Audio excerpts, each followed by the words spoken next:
After several weeks and multiple months of work, my video on the pain and beauty of Kiki's delivery service disappeared after just one day. Here's what happened to that video, here's who I think is to blame, and here's what we can do about it. If you attempt to watch that video now, you are greeted with a copyright claim by Studio Ghibli Inc. A manual takedown had been omitted by an employee of Ghibli and YouTube was forced to comply. Although, as anyone who saw my video can attest, no Ghibli footage was stolen, misused, or infringed upon. So what gives? You may be screaming at your monitor right now. What about fair use? That law that protects us from corporations trying to control art? Well, to steal or copy a found adage, fair use, fairly useless. For one, it's not a universal law. It is a doctrine isolated to just the United States. In countries like Canada, Australia, or my own, we operate under a parallel concept of fair dealing. The problem doesn't end here. Japan, the operating location of Studio Ghibli, acknowledges copyright under an even more complicated system. That is without even getting into their perspective on fair use. All of these systems are deeply broken and haven't been fixed for decades. Although this video isn't about copyright abolition, Patricia Taxon already made those videos about half a decade ago, and I'm not knowledgeable enough yet to provide more context. Maybe eventually I'll pirate a book about it. My question, however, is what do you do when you are a multinational social media abiding by multiple laws at once?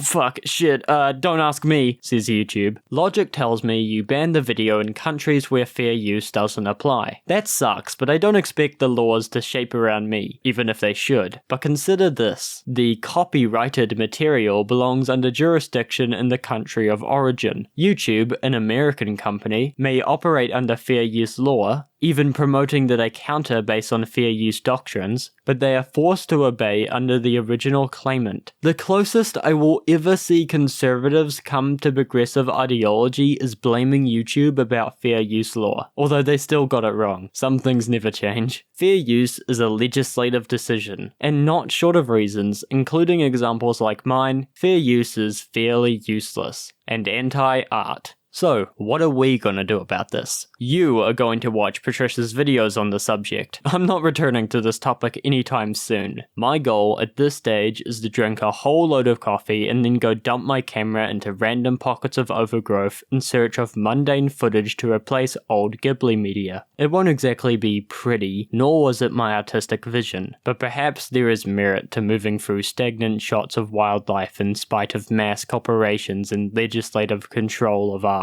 Who's to say that's your interpretation? Writing is a hellish task, best snuck up on, whacked on the head, robbed and left for dead. Anne-Marie MacDonald, author. In the final moments I'm left to bury that body in the thickets of nature. I'll then leave that corpse to lay while I'll travel far from town to a university I'm weeks from attending. If you wanted to see what that video looked like in its original form, it is available at my Patreon through a link in the description. Here you can get access to videos a week early, alongside some extra benefits dependent on the tiers. That re-upload will take place sometime soon, perhaps a week after this little video. Then we can get back on schedule for the official update video I wanted to post, alongside some other plans I'll save for myself right now. That's all I have for today. I hope you're all well. Sorry for the inconvenience. I'll see you losers next time. Peace.